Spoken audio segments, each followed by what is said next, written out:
صحابہ نے حضرت عبداللہ سے برہم ہو کر کہا کہ تم نے وہ کام کیا ہے، یعنی قافلہ لوٹا ہے، جس کا تم کو حکم نہیں دیا گیا تھا، اور ماہ حرام میں لڑے، حالانکہ اس مہینے میں تم کو لڑنے کا حکم نہ تھا۔ اور جو آدمی قتل ہوا ہے وہ بڑے ہی معزز خاندان کا تھا، عمرو بن الحضرمی، وہ عبداللہ بن حضرمی کا بیٹا تھا۔ اور جو لوگ گرفتار ہوئے ان میں عثمان اور نوفل دونوں مغیرہ کے پوتے تھے۔ مغیرہ ولید کا باپ حضرت خالد رضی اللہ عنہ کا دادا اور حرب کے بعد دوسرے درجے کا رئیس تھا۔ اس بنا پر اس واقعہ نے تمام قریش کو مشتعل کر دیا اور انتقام خون کی بنیاد قائم ہو گئی۔ معرکہ بدر کا سلسلہ اسی واقعے سے وابستہ ہے۔ حضرت عروہ بن زبیر حضرت عائشہ صدیقہ رضی اللہ عنہا کے بھانجے تھے۔ انہوں نے تصریح کی ہے کہ غزوہ بدر اور تمام لڑائیاں جو قریش سے پیش آئیں، سب کا سبب یہی حضرمی کے قتل کا واقعہ ہے۔ اور علامہ طبری لکھتے ہیں کہ جس چیز نے بدر کے واقعے کو ابھارا اور وہ تمام لڑائیاں چھیڑ دیں جو آپ علیہ الصلاۃ والسلام اور مشرکین قریش میں پیش آئیں، سب کا سبب یہی واقعہ تھا کہ واقد بن عبداللہ تمیمی نے حضرمی کو قتل کر دیا تھا۔ غرض یہ کہ آپ علیہ الصلاۃ والسلام کو ان حالات کی اطلاع ہوئی تو آپ صلی اللہ علیہ وآلہ وسلم نے صحابہ اکرام کو جمع کیا اور واقعہ کا اظہار فرمایا۔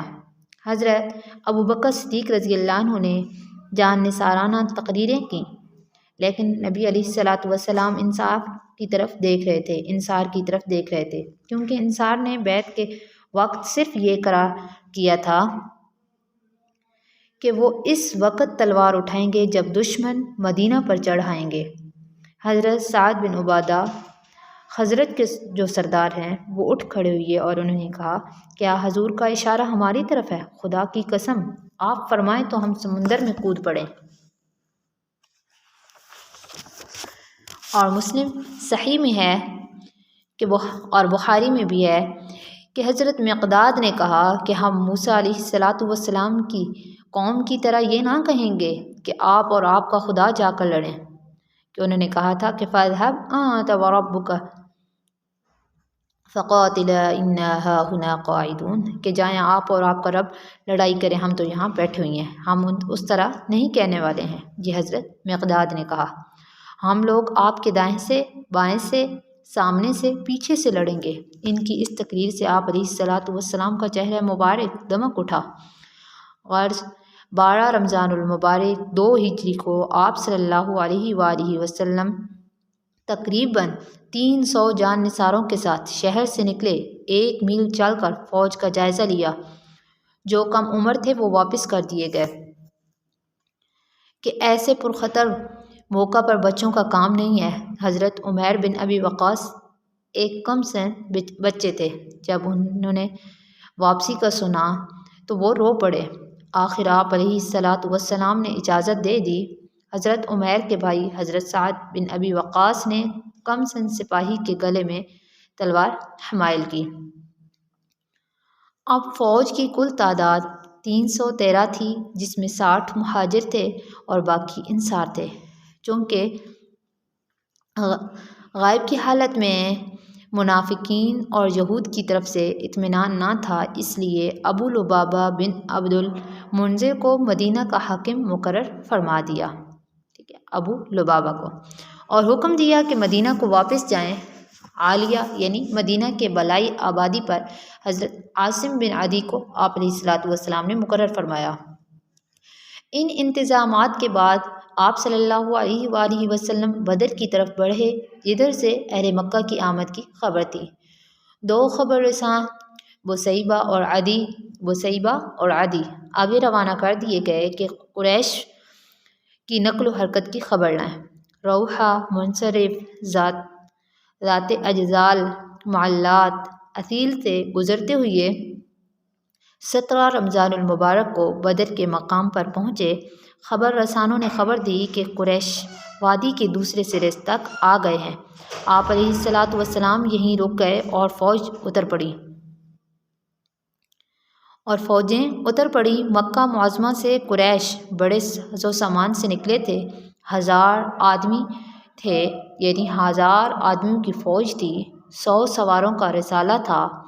رؤسائے قریش سب شریک تھے۔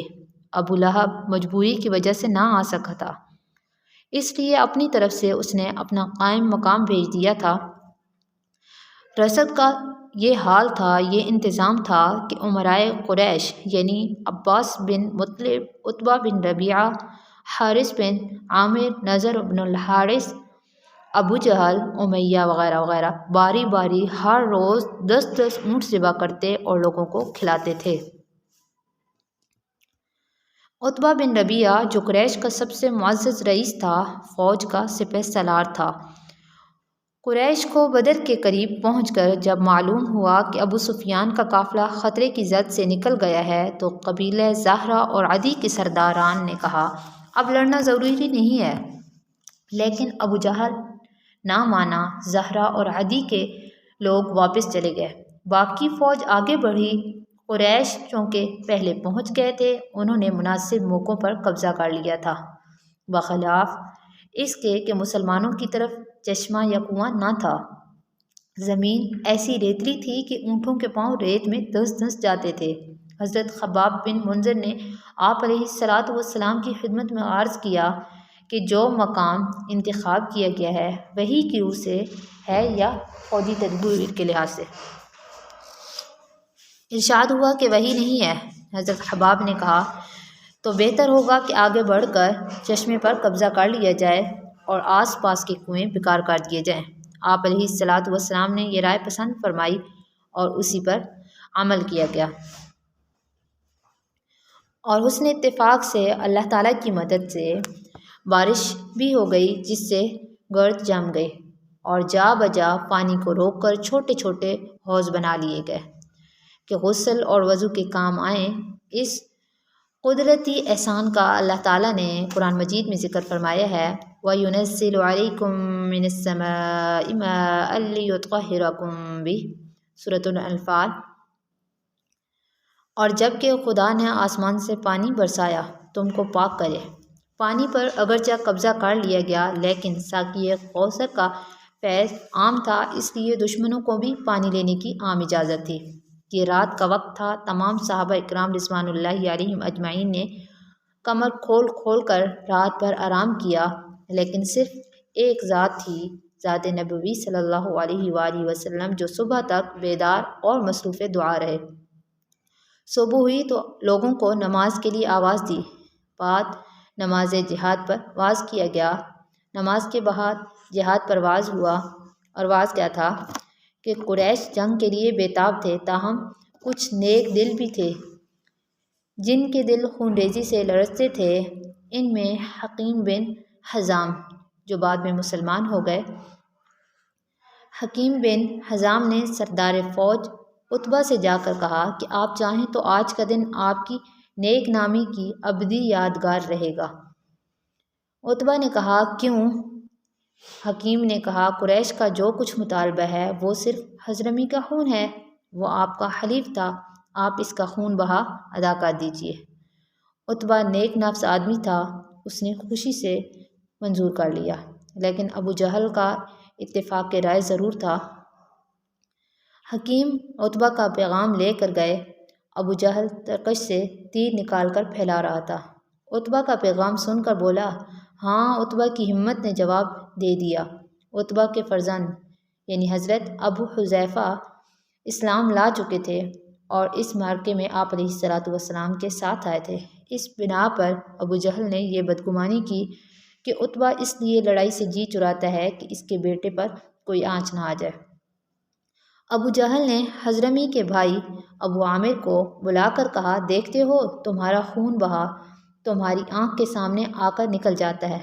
عامر نے عرب کے دستور کے مطابق کپڑے پھاڑ ڈالے، گرد اڑا اڑا کر واہ عمرہ کا نعرہ لگانا شروع کر دیا۔ اس واقعے نے تمام فوج میں آگ لگا دی۔ عتبہ نے ابو جہل کا طعنہ سنا تو غیرت سے سخت برہم ہوا اور کہا کہ میدان جنگ بتا دے گا کہ نامردی کا داغ کون اٹھاتا ہے۔ یہ کہہ کر مغفر یعنی خود مانگا، لیکن اس کا سر اس قدر بڑا تھا کہ کوئی مغفر اس کے سر پر ٹھیک نہ اترا۔ مجبوراً سر سے کپڑا لپیٹا اور لڑائی کے ہتھیار سجائے۔ چونکہ آپ علیہ الصلاۃ والسلام اپنے ہاتھ کو خون سے آلودہ کرنا پسند نہیں فرماتے تھے۔ صحابہ اکرام رضوان اللہ علیہم اجمعین نے میدان کے کنارے ایک چھپر کا سائبان تیار کیا کہ آپ علیہ الصلاۃ والسلام اس میں تشریف رکھیں۔ حضرت سعد بن معاذ دروازے پر تائے بکف کھڑے ہوئے کہ کوئی ادھر نہ بڑھنے پائے۔ اگرچہ بارگاہ الہی سے فتح اور نصرت کا وعدہ ہو چکا تھا، ملائکہ کی فوجیں ہم رکاب تھیں، تاہم عالمی اسباب کے لحاظ سے آپ علیہ الصلاۃ والسلام نے اصول جنگ کے مطابق فوجیں مرتب کی۔ مہاجرین کا علم حضرت مصعب بن عمیر کو عنایت فرمایا۔ حضرت کے علم بردار حضرت حباب بن منذر تھے اور اوس کے حضرت سعد بن معاذ مقرر ہوئے۔ صبح ہوتے ہوتے آپ علیہ الصلاۃ والسلام نے صف آرائی شروع کی۔